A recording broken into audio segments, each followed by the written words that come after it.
Hey, Dan, great to see you. How are you? Hey, great. Good to see you, Michael. Thanks for joining me on your podcast and on my podcast because I was on your podcast and I got myself confused. But I want to jump in and ask you about you know your background as an athlete, your journey to entrepreneurship. And when I was looking at your LinkedIn page before we got started, it said your last stop for college was the University of Tampa, and it says dropped out to start my first company in 2016, I think it was. So can you just tell me about how you got to that point? Yeah, absolutely. So I grew up down in South Florida. I was always a three-sport athlete. I think I naturally really gravitated towards sports, and I didn't really do that well in school. The structure of school and just the way it was, really the way that school was structured, just didn't tie out with the way my brain thinks. So I really locked in my identity as an athlete at a pretty young age, and um, we can get into a little bit deeper about that. But that kind of segued into um, I didn't do very well in school. I was tying my self worth to my success on the field, and so once I hit certain pinnacles like All American and certain goals that I had set, I found myself really without a goal and slipping into a pretty deep depression. And so it was around that time that I found business, and the first business, I was a junior in high school. Um, I had just gotten my the All American Award, which was a goal of mine that I had set in like eighth grade. And I was thinking, as soon as I hit this goal, I'm gonna be the happiest guy in the world. And I hit the goal, and I just slipped into this depression that I had struggled with before, but I didn't understand, why am I now struggling with it again? I just hit this great goal. I'm an All American. I have all the things that anyone could ever want.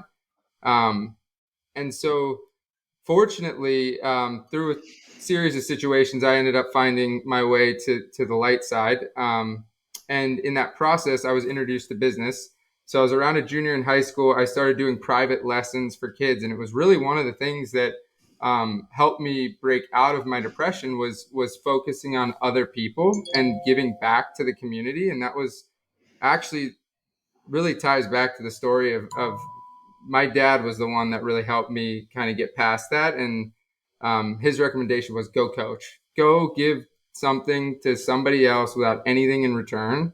And you're just going to find a new level of fulfillment and happiness that I don't think you've ever experienced before. I was a pretty selfish guy when I was younger, and I think this really helped me see a different path. So I fell in love with it. I immediately started doing private lessons. There wasn't a lot of guys going Division 1 in lacrosse in Florida at the time. It was pretty early in the lacrosse days for Florida. Mhm. So I was fortunate enough to get a Division 1 scholarship, and so I started D1 training. And we printed these little business cards. It had the St. John's logo, which was where I was going, and then it had the Army logo, which is where a friend of mine was going. And we got up to like 30 kids. We were doing private lessons every week with them. It was going really, really well, especially for high school kids. This is like a great business. Mhm. And we're being viewed as subject matter experts in the sport because there's just not that many in the area at the time. And we're pretty young guys. So that was my first exposure to management, and what a nightmare. I mean, we had friends of ours. Once we got up to 30 a week, we were starting to really do like the calendar management and the scheduling, and then Mhm. delegate the lessons to some of the younger guys on the team. And we give them a checklist. This is the practice plan. This is what you need to show up with. This is when you need to show up. Here's the field. And these guys would show up without balls. And it's like, that's the first thing on the checklist. So that was our exposure to management. And at that point, I could see the writing on the wall. I was getting ready to go to St. John's in Queens, New York. You can't take this business with you. The kids aren't going to travel up Right. there for private lessons. So around that time, I started really thinking about what's another business I could start that I could grow without a lot of people. And I didn't know what I didn't know at the time. I think I was 19. I'm just getting to college. I fortunately got a lot of the partying and fun out of me in high school. So my freshman sophomore year, I got in a little trouble, but it was really I was ready to take the next steps, I think, and I knew that business was my next step. And so my freshman year at St. John's, I actually had the idea for the first premium lacrosse ball. All lacrosse balls were the same. We wanted to make a better ball. And I think it was a lot of the lessons I learned through sports that gave me the confidence to say, I want to make a better ball, figure out how to do it. I don't know how, but we'll learn along the Yeah. way. And fast forward, now we've got 22 people full time, and we'll do we're nearing 10 million in sales for the year. So it's It's grown to amazing. be something pretty substantial over the last 7 years, and a lot of it's credit to my background in sports and the lessons I was able to learn from some of the coaches who poured into me along the way. Yeah. Well, there's a lot in that response, right? And I definitely want to ask you about that business, the lacrosse balls and the other things that you're doing now. But I want to go back because I think we maybe talked about this the last time we spoke. You talked about how like, you were sort of outcome driven or you were ego oriented and you were sort of setting these external goals for yourself and then you hit them and rather than sort of feeling great about it, you got depressed. It sort of sapped your motivation. So like, can you just talk about like your identity as a lacrosse player at that time in your life? Like Yeah, what was absolutely. lacrosse versus everything else? Yeah, I would say so. So when I think back to it, I picked up lacrosse in eighth grade, so I was pretty late to pick up the sport. Wow. I was a really big football guy, and I think every kid in South Florida plays football and thinks they're going in the NFL. So I was convinced I was going to go into the NFL, and I had associated um, my persona was I'm an athlete. I'm a dumb jock. That's who Hmm. I am. I'm not good at school. I'm good at sports. And it was idolized. I think it still is to an extent. Sure. Um, and so I think once you just like grab onto that identity, you don't really realize that how much you're associating with that identity and the transition out of being an athlete and into being an entrepreneur or a husband or a son or a friend or all the other identities that make you who you are. Sure. You really just don't realize it. And I don't think I was giving any ounce of effort to anything other than being an athlete. Yeah. So when you started giving those lessons at your father's suggestion in high school, did that change the way you thought about lacrosse, or did that start to shift your identity because you had this experience of helping other people, or was that still like early on? It's a great question. I think there's a little more color to like how bad the depression. It was pretty bad, and so Okay. I think he just knew that I was my the reason that I was struggling so much was because I was taking such a selfish approach to life, Hmm. and he I'm sure had been through it before to some extent. Right. Otherwise, I don't know that he would have known that this advice would work. But it was incredible. I mean, I finally opened up to him about it, and his response was the exact opposite of what I thought it would be. He Sure. didn't like open his arms and warmly hug me and say I'm here for you. He was like he turned around and I thought I thought I was going to get a whack. Like he turned around and he was like how selfish could you be? Look around you at all these coaches, all these people who have poured into you, and now you're going to sit here and you're going to tell me that you're depressed and you're unhappy and blah blah blah. Why don't you go do something for somebody else? And I get goosebumps even thinking about it because I don't know that that would have worked with everybody, but he was an incredible dad, super empathetic, really understood me and who I was. And he Sure. knew that that's what I needed to take the next step and move down my path and kind of snap out of this self-inflicted depression, really. So, Yeah. um, yeah, kind of a roundabout answer. I don't know.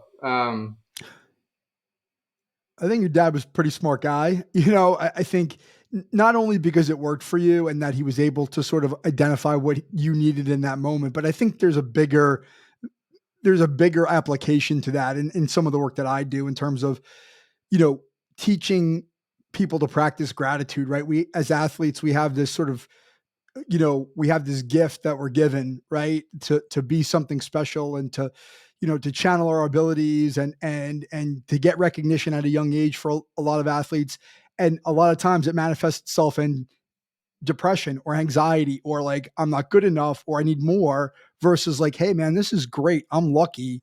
Like I should be grateful for everything I have, which in turn creates that same effect of, hey, let me go be of service to somebody else because I'm not the center of the universe. Like I need to give back. It gives us a good feeling. It gives us a good feeling, makes us feel good about ourselves. Yeah, I think that's really where for me where fulfillment really became a thing. I don't think had ever felt really fulfilled until Mm-hmm. I started serving others and seeing that impact. Yeah. And I think entrepreneurship really, I think people when they hear entrepreneurship, and I think you could probably speak to this better than I can because your journey is a lot more robust than mine. But I think when people think of entrepreneurship, they think of sort of stereotypically, you know, big technology companies and millionaire 20-year-old kids or billionaires even in some cases. But entrepreneurship is really about coming up with an idea to serve people that ultimately becomes profitable and leads to a bigger business to serve more people, right? Like it's not just about the money itself, it's about the mission. Yeah, I would say it's more so about the mission than the money for I'd argue every entrepreneur Yeah. because regardless of your success with it or the time spent in it, and every entrepreneur can relate, you're gonna put a disproportionate amount of effort out in exchange for what you're gonna get back. Mm-hmm. And people see like I don't know, Bill Gates or Steve Jobs, and they're like, well, look at this guy made all this money. So, or Zuckerberg, whatever, that's like 0.0001%. The majority go through, and even those guys, they went through an uphill battle. Sure. Just, it's brutal. It's really brutal. But if you're really passionate about and I think you nailed it, the problem that you're solving, and you're really passionate about the market that solution is serving, you're going to have a blast doing it the same way you do when you're playing a sport and you're just competing because you just love to compete. Yeah. Yeah. And I think, we've talked about this. It's the parallels between sport, athletics, and entrepreneurship are really, really great. Sports are very structured, as you know, but they also lend themselves to a great deal of creativity, right? As a lacrosse player, I'm sure you were able to be very creative to ultimately create the outcome that you wanted, which I presumably is to score a goal, right? It's the same as entrepreneurship, right? You can go in a straight line up or you can run in circles, but you can still get to the same goal and the outcomes, the benefits of it are unlimited because you control your destiny. Yeah, yeah, and I think I would tie it the correlation more to winning Mm-hmm. the game than scoring the goal because Okay.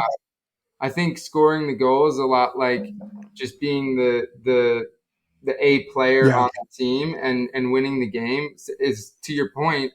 Sometimes you're the A player when you win the game. Sometimes you got to take a B role and let somebody else step up to be the A player because it's their domain or you're trying to mold them into a better player or it's a game in the beginning of the season. You got a freshman on your team and you know he's going to be an important part of playoffs and you need him to get those goals along the way to build up his Mm-hmm. confidence.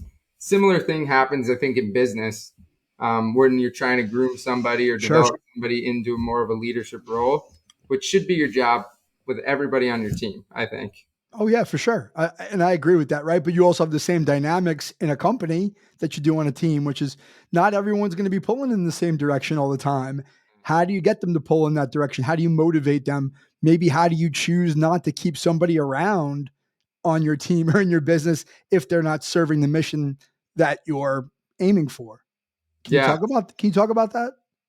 Yeah, I think I can give a personal story about it. So I when I was first getting recruited, I was a junior in high school. I just won All American, and I was at the public school, Jupiter High, and Mm-hmm. we had just won our first playoff game my sophomore year. I wasn't allowed to play sports my sophomore year. I was recruited, so they FHSAA wouldn't let me play any sports my sophomore year. Highly debated. But my junior year, so they won the first playoff game that year. My junior year, we and St. Andrews was the private school. They were the ones that won state championship for last however many years, and they had an All American on their team. His name was Connor Whipple. Long story short, we both got recruited to Georgetown. In high school growing up, I hated this guy. I wanted to kill him. I mean, you know, when you have a rival across town, they're the private school, you're the public school, you make up all sorts of stuff in your head, like Mhm. these preppy kids, like. And so I'm thinking like we're the tough school, they're the like preppy school. Meanwhile, it's Jupiter High School. So Jupiter is probably a pretty preppy high school, public school. So I don't know what I was thinking, but we ended up both getting recruited to Georgetown. And when we met in the recruiting process, I was like, wow, this guy, I get along with him so well. And then we ended up, he left Georgetown, I decommitted and went to St. John's and ended up leaving. And we both ended up at University of Tampa where his dad was coaching. And this is now my sophomore year.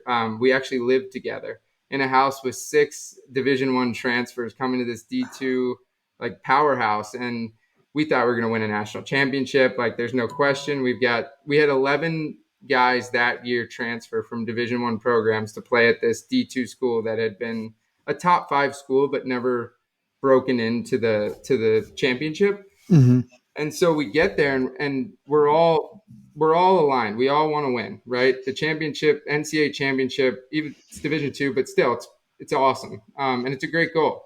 And we were all living in the same house. But at this time, like the business really started to grow. And so I started to feel this divergence between my whole house, my whole team. They're all fighting for this national championship. I'm really fighting to grow this business. And now when I come out to practice, I want to go hard and I want to compete because I love it, but I'm more there to have fun and compete. And like it's a break from building the business and school versus let's win a national championship. And I think that lack of alignment became really clear. And that was the point where I had to decide, am I gonna drop out? Because if I'm not playing on the team and then I'm definitely not going to go to school. And the Mhm. reason for that was because I didn't want to pay for school. I had a scholarship and I had gotten all that I needed out of college. I don't think this is the path for everybody. Some people say like you don't need school. I don't believe that. I think it just depends on who you are and Sure. what you need. I think college is amazing. I think you get a lot out of it. I had gotten everything I needed. I found what I was passionate about. I knew what I wanted to pursue, and I was all in on it. So at that point, it was a decision of I could finish, I could get a degree. I don't really need it for what I'm going to be doing, and so I had to sit down with my longtime friend at this point, and his dad's the coach. Sorry about the dogs. Um, his dad's the coach, and I had to sit down with him, and I had to say like, I'm sorry, but I don't think I'm the right guy for this team, and Mhm. it was a really hard decision for me. I could see it on his face, like he was super disappointed. But at the end of the day, I wasn't aligned with his vision of where he wanted to take the Yeah. program, the team, and um, they ended up winning a national championship a couple years later. So it all ended well for everybody. We're super involved with the university now through the business. But yeah, that alignment of vision is when you're on a team and in an organization, it's everything. And if you lose that alignment at some point, it's not a bad thing. It's just not Right. your time to be on that team anymore. Yeah, I mean, I think for 20, 19, 20, 20, 20-year-old, 21-year-old kid at that point, it's a pretty mature choice, right? Like, and maybe you didn't see it exactly that way when you were that age, but right, like the idea that like, hey, this is not for me. It's going to be, I'm going to do what's best for me, and I'm going to go stand up and be a man and say like this isn't for me, and what you guys want isn't the same as what I want, and I don't want to get in the way, and oh by the way, I want to go pursue this dream.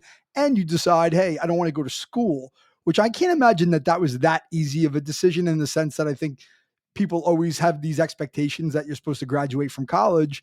And I don't know if that crossed your mind, but like, can you just talk a little bit more about like, was it an easy decision? Was it hard? I mean, So yeah, I can say it was probably one of the harder decisions that I ever made, and it's because my dad was really really big on you don't quit. Whatever you're doing, if you make a commitment to a team, it doesn't matter if you signed up to do cheerleading as a joke or gymnast, whatever it is, you're gonna do it, and you're gonna go all the way through the season because you committed to your teammates and to your coaches, and that was really, it was weighing super, super heavy on me. And so I had basically made the commitment to all my employees and the company. And then I had also made the commitment to the school that I would be a full-time student, and then also to the team. And I just was just spread too thin, and I had to make a decision. And Mhm.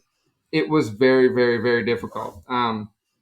So, and I never really got to have my breakout college lacrosse year. When I was a freshman at St. John's, um, I got some burn, but it wasn't a significant amount. And I was on a pretty good path and probably could have had a pretty substantial role on that team. But when I got to University of Tampa, I was like, great, D2, I'm going to dominate. This is going to be awesome.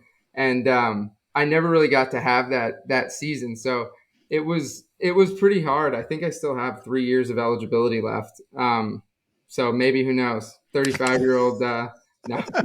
Um, but yeah, it's that alignment to the vision, I think, is really important. And when you make these big fork in the road decisions, you got to Mhm. really lean on your values and lean on what's your North Star? What are you really out here to do? And I was not there to win a national championship. That wasn't my North Star. That was another end goal for me, Mhm.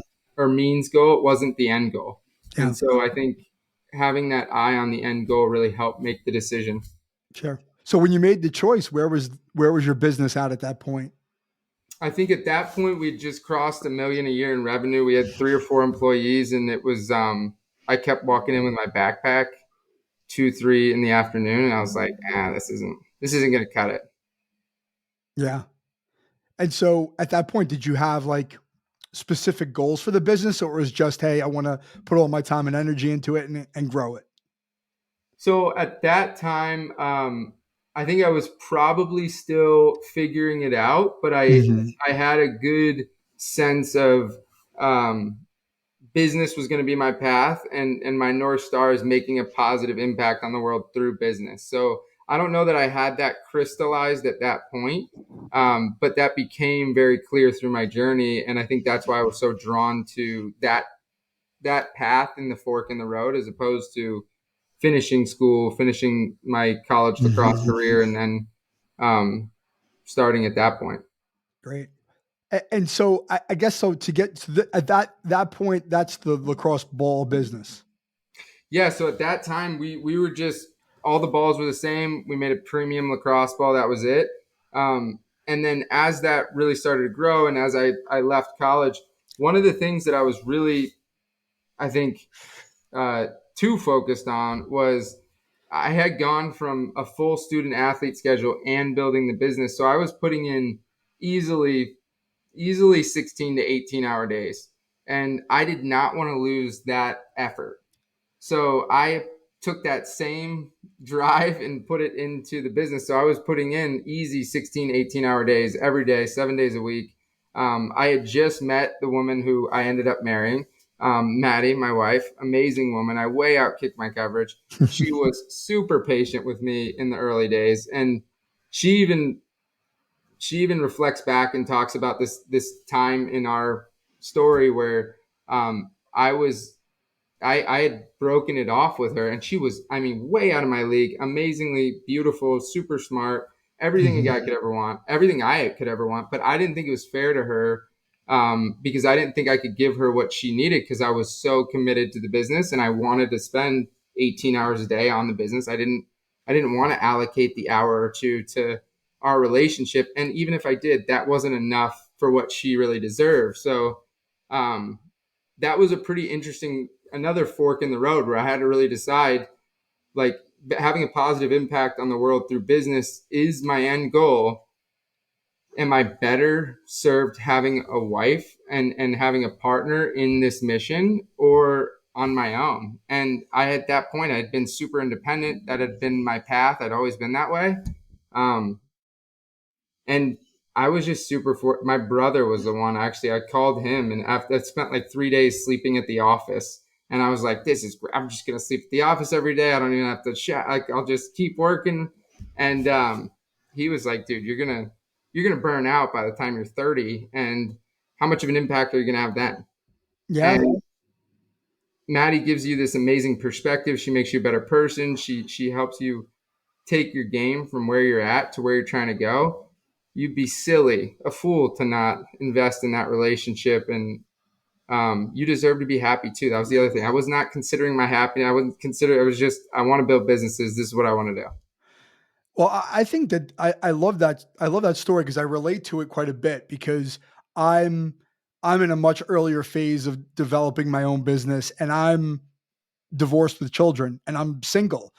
And I think sometimes, there's a benefit to being single because you could do whatever you want. But then you realize that like running a business takes so much energy and effort.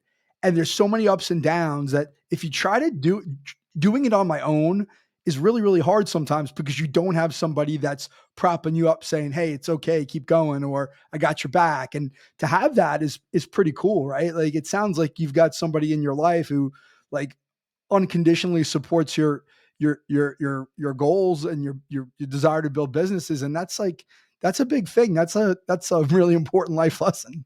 Yeah, it's incredible, and I'm super fortunate to have it. And I should mention, she is also equally a badass and has built $1 million business over the last three I love years. it. So she had no idea that that would be her path, but she was a communications and she was double major and then had like three minors. She's brilliant, but she didn't take a single business course. And now she runs a company. They have, I think, 50 part-time employees, coaches all around the country. And she'll do about $1 million in revenue this year. So it's, I think our paths intersected at that point, and it was a really defining moment for our relationship. And she decided that she wanted to have her own lane and run in it really hard and build to make the impact she wanted to make. And I think that allowed us to grow together, which is, I think, one of the most important things that and it applies to the team that you're on. It applies to the relationship you're in. It applies to a business. Um, you got to be growing with your team, and you got to be bringing them along. If you're not, you'll start to grow in different ways, and then that's where you have that fragmented. Well, my vision doesn't really align with this vision anymore, and that's okay. Sometimes people naturally grow apart, but if you're pursuing a clear mission and you're both really aligned on it, the power is just incredible. I can only imagine. And what you just described about diverging is exactly the way my divorce went. Was like I'm on this trajectory towards building this business that I really, really believe in.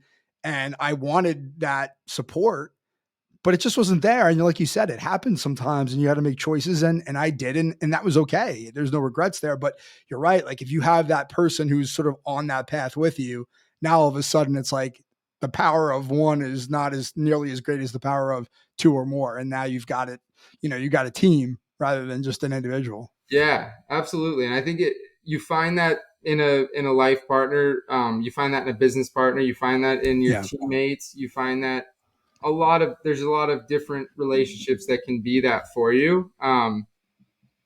But it's putting yourself in a position where you're around a group of people that are trying to get to the same goal and are working towards it. You're just going to get so much more out of the experience. Yeah. Yeah. So I want to ask you about the lacrosse ball itself. So what was the idea? What was like the idea that you had that this premium lacrosse ball was different or better? Or what's the Yeah. nuance of it? So I grew up in South Florida, like I was saying. So I played a lot of golf growing up, and there was different tiers of golf balls. I noticed I'm in the pro shop one day, and then I'm out at the fields a little later that day, getting ready for practice, and a ball ricochets off the post. It hits me in the back while I'm leading the stretching for our team, and I picked it up, and I was like, man, these lacrosse balls, like similar to a tennis ball, they go bad after like a week or two. We call them drill killers or greasers. And so I set out to make the first premium ball that would last twice as long as all the other balls. And it started with, I'm going to do this on my own, very independent, and then led to, I don't know what the hell I'm doing. I need to find somebody that knows what they're doing, partner up, and then figure out this solution. So fortunately, I had LinkedIn had just become a thing. I found a guy who used to be a rubber chemist at Shell Oil. He was retired. I reached out. He wanted to help me. And so for, I think it was back 7 years ago, it was like $500, $1,000. And he helped me come up with this. And it was really the relationship. I don't know the value of the formula. I mean, now we've sold over 20 million balls. So it's Wow. proved to be super valuable. And we did go back and take good care of that guy. But yeah, the idea just, I was, I think the one thing that I think about a lot too is your business is gonna be as successful as the size of the problem that you're solving. Yeah. So that became super evident to me when we got to a couple million in sales, and we realized like there's not much more room to grow, and so that's what got us into making complete sticks that all come game ready right off the shelf, and then quick connect goal. Instead of stringing the net to the goal frame, you screw it in. It takes 5 minutes instead of 2 hours. And so just like a series of products in the lacrosse space that could solve problems for players, for coaches, for parents. And through that process, we realized how cash intense a business like that is. You're shelling out money for R&D every time you're developing a new product. Then you're sampling. Then you're purchasing the actual inventory. The inventory takes sometimes 90 to 120 days to come over here. Then you got to sell it. A lot of times, if you're selling to retailers, they're going to want payment terms. So they're not going to pay you when you ship them the product. They're going to pay you 90 days later. So now you put up the money 120 days before the product got there. Then the product gets there, you sell it. Hopefully you sell it right away, but sometimes it takes time. And then once you sell it, you're not going to get paid from that person for 90 days. So you're out the money for at least 180 days, sometimes longer. So a half of a year or longer. So that business grew to a good size, but it was starting to really suck up all the cash. And that's where we came up with this 24/7, 365 on-demand team swag store experience. And that has just taken off over the last 3 years. And that has become really the core business. So we deem it the fanatics of youth sports. So we set up these 24/7 shops for youth programs, travel programs in all sports all around the country. Everything's made on demand. It drop ships right to the parent's door. And it solves a really clear problem for program directors.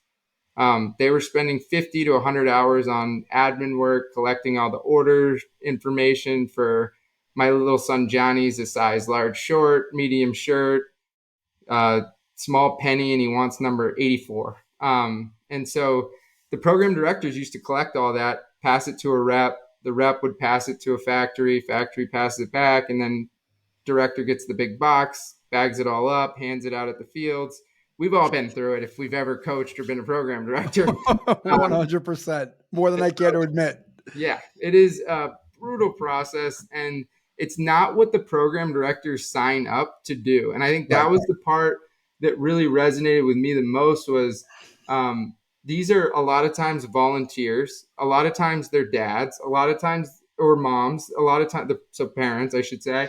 A lot of times they're going through their own personal stuff. Maybe they're starting a business. Maybe they're going through a divorce. Maybe struggling in school. Like, who knows? Right. They want to give to the community. They sign up to be the director of this program because their kids in the sport. They really love the sport, blah, blah, blah. And then nobody tells them about this administrative where you got to run the website.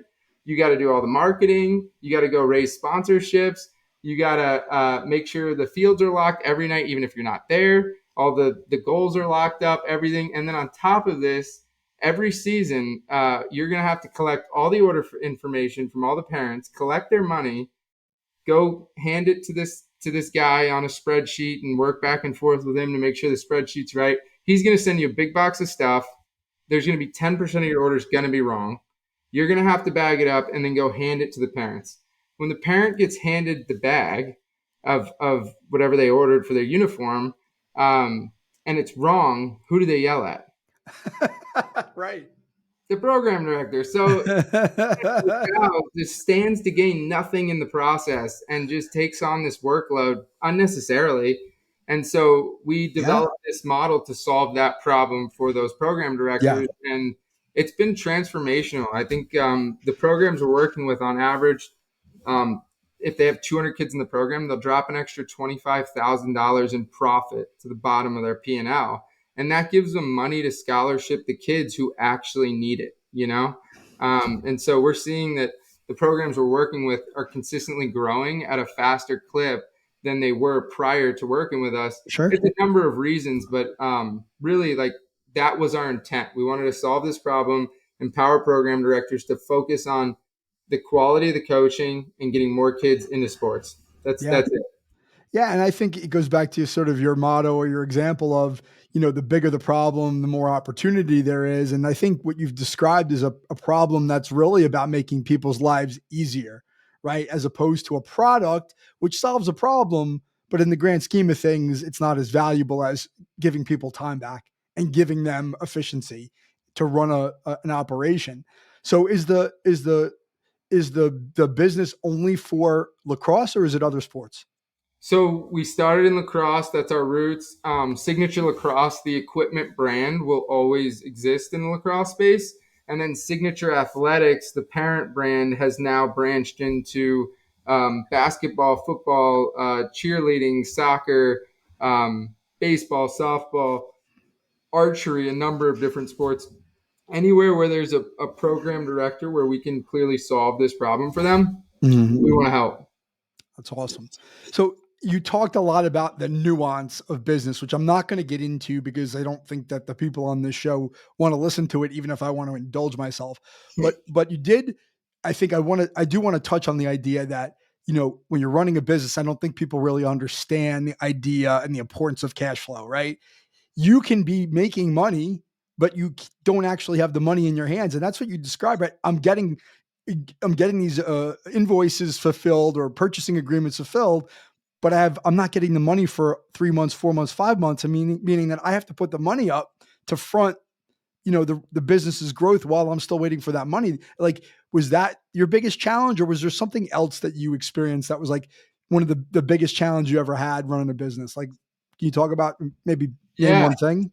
I would say it for me at least it was finding the business model that was going to really work. Mhm. I think being the best lacrosse equipment brand is a goal that some people have, and we've done a really good job in the space, and we've made some products that really solve clear problems, and we are the number one ball. We always will be. That's definitely something that I'm very proud of, and that I hold on to tightly. Um, but finding the business model that was really going to enable me to have the impact that I really wanted to have, and Mhm. realizing along the way that it wasn't going to be just signature lacrosse. Um, it was going to take more than that to really have the impact. So now we have three wholly owned subsidiaries, and then we have the parent company. I haven't mentioned the other subsidiaries. I could do that another time, but it's grown from that original, and the concept stayed the exact same. What is a problem that our clients are having that we could solve? And if we just stay true to that, those are timeless businesses. They will always exist. I think when you're trying to follow the next fad, that's where you get into a little bit of trouble. Yeah, right. Exactly. Well, I think when you chase fads, you're chasing dollars, and that changes the motivation equation. I think to a certain extent, right? So, just a couple more questions. And I was just asking you sort of about some of those challenges, maybe, or what you found to be challenging. I mean, is there like one thing about running a business that really like stands out as like gets you excited every morning when you wake up out of bed? Oh yeah, for sure. I always say, actually, if you're not waking up and you're jacked up, go do something else. And it's so true when you're an athlete. When you're an athlete, I mean, at least for me, I remember I woke up and went to school for PE class and practice after school. Yep, That was it. That was the only sure. I reason can that I relate was to that. getting up and going, you know? And every day I looked forward to practice. And if it was raining, I was pissed. I was like, please stop the rain. Stop. I'll do whatever it takes. Stop the rain. Mhm. Stop the rain. Um, and then even if, can we still go to practice, or can we go to the fields and just throw whatever it is? But I think that I'm sorry, what was the original question? I got totally lost Like, in that. what gets you? Like, Oh, what what gets makes you gets you fired to up? decide? Yeah. Yeah. So it's the impact. I think number one is Yeah. having a positive impact on the world through business, and that happens in a number of different ways. I think the most direct feedback loop is your people, your team, and seeing their growth over time, and seeing them take on challenges that maybe they would have taken on their own, but maybe as a team we're able to support each other, taking them on a little bit faster. And those are personal growth, it's professional growth, but really it's one and the same. A lot of those principles that you learn in business, that you learn personally, you can apply across your whole life. Being a good person is being a good person. Um, so I'd say that that really gets me going, and then the impact on the market. Um, and that's a little bit of that delayed like gratification. You see it more over time, and there is a lot of um, asking for feedback is super important. I'm a big believer. Asking for feedback is one of the most valuable skills you can ever develop, and you Mhm. learn it through that process of being an athlete where you're trying to get better, you're trying to get to the next level. You need a coach to give you that feedback. In the same way, if you're trying to build a great business, you need your customers to give you that feedback. If you don't get it, how do you know that you're solving their problem? How do you know that you're solving it to the full extent that they need it solved? They're solving it the way they want it solved. Mhm. There's so many nuances to it. That's great. Great answer. Final question. It's a question I ask to everybody at the end of every podcast. For you, I'll frame it this way. You know, as a former athlete and now an entrepreneur, what's the one piece of advice you'd give to a young athlete, um, whether it's related to their athletic career or whether it's related to a life in business? I would say one of the bigger pieces that stands out to me right now, I think it's because we're in the lacrosse season, is if you know your coach is a good person and there's someone you want to be more like when you're older, really take a step back, take yourself out of the situation you're in, and really hear them and really listen to them and be inquisitive with them. The passion that a coach has who's there for the right reasons, they're there to pour into you. They want to give you their life experience and help you get ahead of problems that they went through, that they maybe didn't have the advice when they went through that challenge, and now they want to give you that so you get an edge.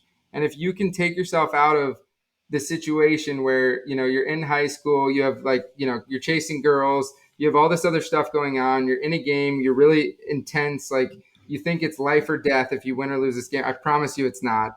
I've been there. It's not that big of a deal.